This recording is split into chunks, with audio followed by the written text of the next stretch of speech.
Hello and welcome to Drunk on Tea. Today I'm going to be taking a look at these clear plastic Warrior of the Dead models for the Middle-earth strategy battle game. So these models are cast in clear plastic, giving them a ghostly effect before you even apply any paint to them.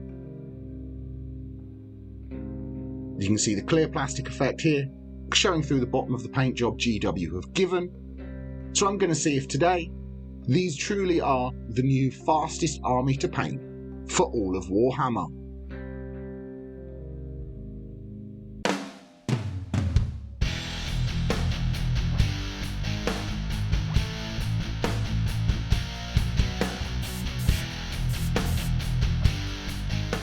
So here we have the sprue of the Warriors of the Dead, where we can see that clear greenish blue effect given to the plastic of the models. So now I'm going to cut these models out.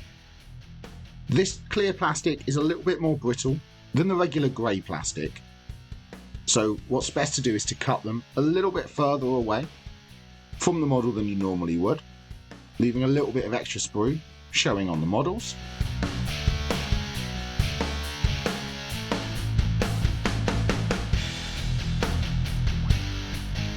And then taking your clippers, just trimming off the extra bit we've left. So we've got a nice smooth edge against the plastic. As you do any cleanup you'd normally do, there shouldn't be any mould lines or anything like that on these models. Just snip off the little nubs we've left. And then we're ready to go. So you can see I've attached the model to its base. We've got that great clear effect on the model. So now it's time to give it that ghostly white colour. So for this, I'm coming in with some Celestra Grey. I'm going to dry brush this on the model. So I'm taking some of the Celestra Grey, applying it to my big thick dry brush here, loading the brush up. And then I'm going to work it into the bristles while rubbing some of it off onto this paper towel. So I'm going to stab at the paper towel, do some circles, rub all over until I'm just leaving the lightest amount of paint catching on the raised details to the paper towel. And now I'm going to apply this all over the model.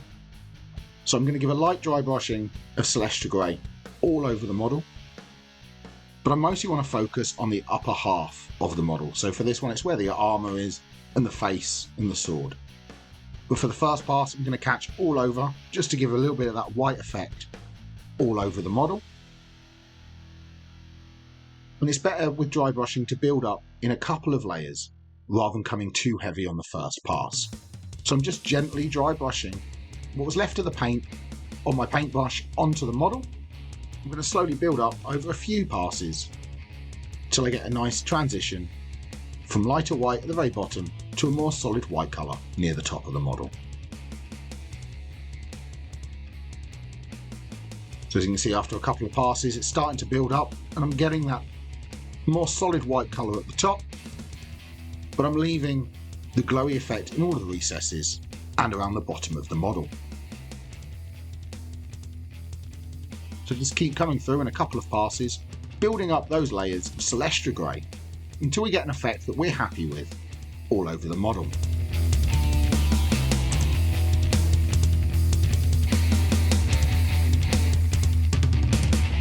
So you can see each pass I'm coming further up the model, focusing it onto this top half mostly,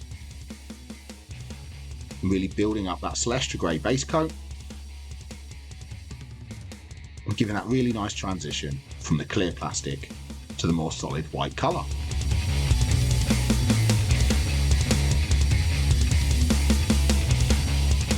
Obviously the risk with clear plastic is that there's no real way to prime the model, so we are painting straight onto bare plastic, but hopefully by dry brushing this effect will stick to the model without needing a primer.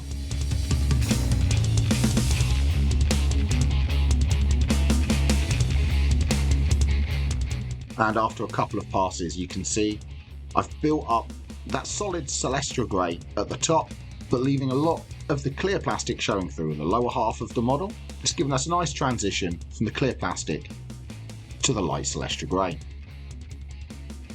So now with some white scar, I'm going to dry brush this again. So once again I'm applying some of this onto my paintbrush, and rubbing it off onto a paper towel. So I'm working it into all those bristles while working all the excess paint off until I'm just leaving small parts on the raised details of the paper towel. And now I'm going to apply this over the model, but I'm doing this in vertical strokes from the top to the bottom. So this is just going to catch the most raised details without applying too much over any of the other areas of the model. So once again, I'm doing this very lightly, just putting a small amount of paint with each pass, but I'm going to build up till I've got prominent white scar highlights on the most raised and upwards facing edges, leaving that Celestra grey showing through and the clear plastic showing through underneath as well. So once again, just take a couple of passes, dry brushing this in a vertical motion, catching those most raised details, adding white scar just to those upward facing edges, and this will give us a really nice transition from clear plastic to solid white all over the Warrior of the Dead.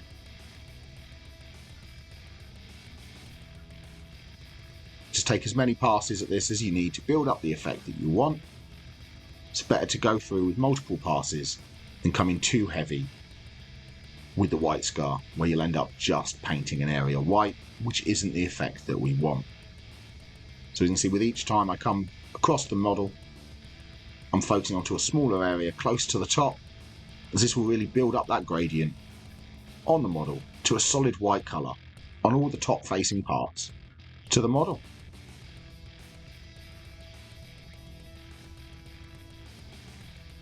And with that white scar applied, there we got our gradient from the clear plastic through the Celestra grey to the white on the model, and that is the model painted. So the next thing to do now is to paint the base. If you're enjoying the video, please press like. If you want more videos, press the subscribe button and ring the notification bell. If you would like to support the channel and become a member, please press the join button down below.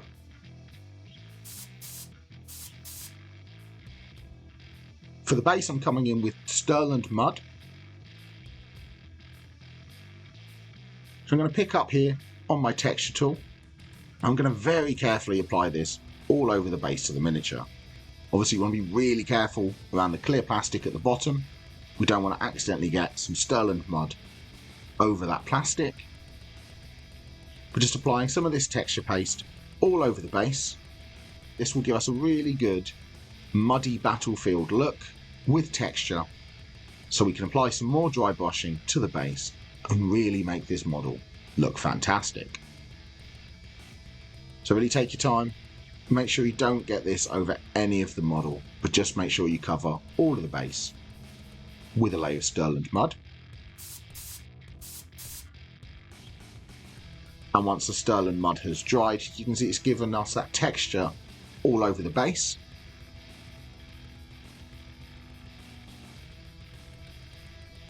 So now I'm coming in with some Baylor Brown.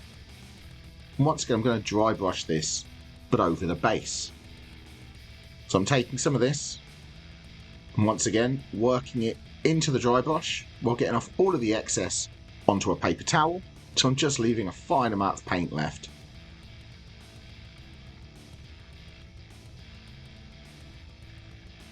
And then I'm going to very carefully dry brush this over the Stirland Mud.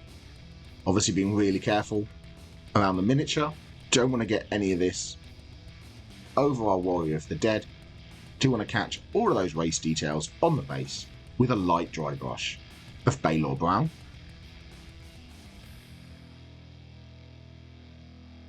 And after that light dry brush, you can see we've got definition to the raised details from our texture paint.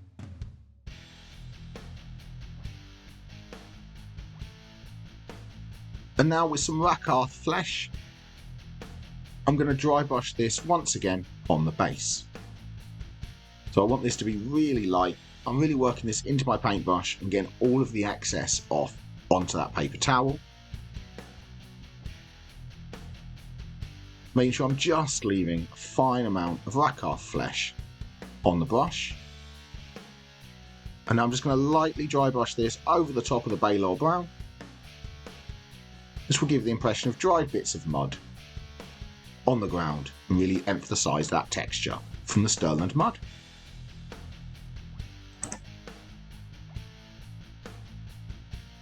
And with that Rakarth flesh applied, that is the texture to the base painted. So the next step is I'm going to want to tidy up the rim of the base because it's got paint on it from all the dry brushing we've done. So for this I'm getting some sticky tack, applying it to the bottom of my painting handle. I'm going to stick the model onto the painting handle so I can access all the way around the base. Now I'm going to come in with some Abaddon Black. I'm going to thin this down with a little bit of water. I'm just going to paint this as a smooth layer just on the rim of the base. So this might take 2 or 3 coats to get a solid coat of Abaddon Black all over that rim. Just let it fully dry between layers. If you are doing multiple models at once, like the whole box in one go, by the time you get to the last base, the first base will be dry enough for you to come through and apply a second layer. So as you can see, after the first one it's a little bit patchy, so I'm coming in with a second layer of Abaddon Black now, just going all the way around the rim of the base, tidying it up so we've got a nice solid black rim to our base. Obviously you can do this any colour you like, doesn't have to be black. I just like the look of black rims on my bases. And after the Abaddon Black has dried, that is the rim tidied up. Now there's just one final step left to apply to this Warrior of the Dead. That'll be to add some grass tufts to the base. So for this I'll need some PVA glue. And with an old paintbrush that's long past its prime, I'm going to apply some little spots of PVA glue on the base where I'd like some grass tufts to be. Obviously don't use a good brush for this because glue will ruin the brushes. Just apply a couple of spots on the base of PVA glue. And now I've got some static grass here, which I'm just going to dip the model into my pot static grass. Tap the base to get off any excess, tidy up any that's got stuck to the rim, and then leave that to fully dry. And with the static grass dried, that is how to paint one of these new clear plastic Warrior of the Dead for Middle-earth strategy battle game. So thank you very much for watching. I hope you enjoyed the video. Please let me know in the comments down below. Are there any other models you would like to see me do a really quick and easy paint scheme for? But thank you for watching. Don't forget to like and subscribe. And happy painting!